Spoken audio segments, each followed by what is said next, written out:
Sore itu, seperti biasa, puluhan anak-anak kurang mampu dan berstatus yatim piatu datang dan berkumpul di sebuah garasi rumah yang disulap menjadi rumah belajar yang mereka sebut Rumah Belajar Amalia. Berbeda dengan rumah belajar pada umumnya, Rumah Belajar Amalia berfokus pada pendampingan dan pemulihan rasa trauma anak akibat kehilangan kasih sayang orang tua. Awal pertama kali Rumah Amalia itu adalah ketika ada seorang ibu yang baru ditinggal oleh suaminya menitipkan anaknya kepada kami. Nah, ternyata kami baru mengerti bahwasanya problem di tengah masyarakat anak yatim sebenarnya bukan hanya persoalan materi, tapi problem utamanya adalah persoalan kasih sayang. Dari situlah kemudian kami mengurai satu persatu. Selama 6 tahun terakhir, Rumah Amalia berhasil menampung 80 anak yatim piatu.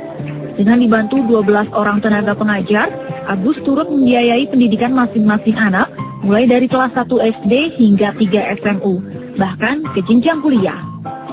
Rumah Amalia bukanlah panti asuhan, oleh karenanya tidak ada anak yang tinggal di sini. Setiap anak masih memiliki saudara atau kerabat yang tinggal tidak jauh dari Rumah Amalia. Setiap Senin hingga Minggu, para anak tidak pernah absen mengikuti berbagai kegiatan di Rumah Amalia, mulai dari bermain, latihan menari, menyanyi, hingga kegiatan luar ruangan atau outbound. Biasanya aktivitas di sini dimulai sejak sore, selepas jam pulang sekolah dan berlangsung selama 2-3 jam. Ngaji, ngafal doa, terus sama kadang-kadang baca buku kalau hari Minggu, kalau enggaknya outbound. Terus yang paling seru apa? Outbound, pas jalan-jalanan, iya. Kegiatan didominasi dengan bermain karena dianggap sebagai terapi yang paling tepat untuk anak-anak. Namun selain bermain, ada juga kegiatan yang disebut muhasabah, yakni sebuah sesi curhat di mana anak-anak akan dibagi kelompok dan setiap kelompok akan bercerita tentang tema yang telah ditentukan. Kita ambil satu tema, misalnya temanya ayah. Nah, mereka akan, setiap anak akan bercerita tentang ayah. Nah, bagi anak-anak yang tidak bisa bercerita, menuturkan konsep tentang ayah dengan bertutur, maka mereka kita minta menulis. Nah, dari menulis itu, mereka akan saling bercerita tentang ayah. Mereka akan membacakan di depan teman-temannya bagaimana mereka sosok ayah mereka. Nah, kalau mereka tidak bisa menulis, maka bagi anak-anak yang kelas 1, kelas 2, kita minta untuk menggambar. Ya, saya pahlawan keluarga. Kalau tidak ada ayah, tidak ada yang akan membeli dan bakti keluarga. Kalau saya tidak ada, tidak akan bisa melakukan kesepian, tidak bisa makan, ini tidak ada uang untuk sekolah, tidak ada uang kebudayaan.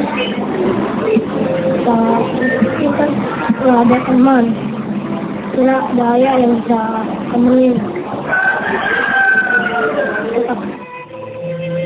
Lain lagi dengan Zaitun, salah satu anak yang sudah 5 tahun ditinggal pergi orang tuanya. Zaitun yang kini tinggal bersama kerabat, setiap sore selalu setia menanti kedatangan orang tuanya di halaman depan rumah. Dirinya berharap masih memiliki kesempatan bertemu muka dengan kedua orang tua yang dirindukannya. Rasa trauma kehilangan orang tua sejak dini membentuk Zaitun menjadi sosok yang sangat tertutup dan susah berinteraksi dengan orang lain. Bapak, Ibu, Zaitun kangen. Segera pulang ya.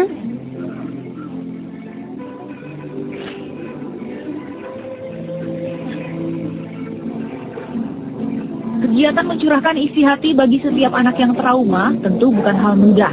Disinilah peran pengasuh Rumah Amalia memulihkan mental Zaitun dan anak-anak lain seperti Zaitun, serta membangun karakter baru agar tetap memiliki harapan hidup. Rumah Amalia adalah contoh yang patut diteladani. Anak-anak bukan hanya sekedar berkumpul, bermain, dan belajar, tetapi juga merasakan sebuah kehangatan keluarga. Debo Melisa, Koharisasi melaporkan dari Tangerang.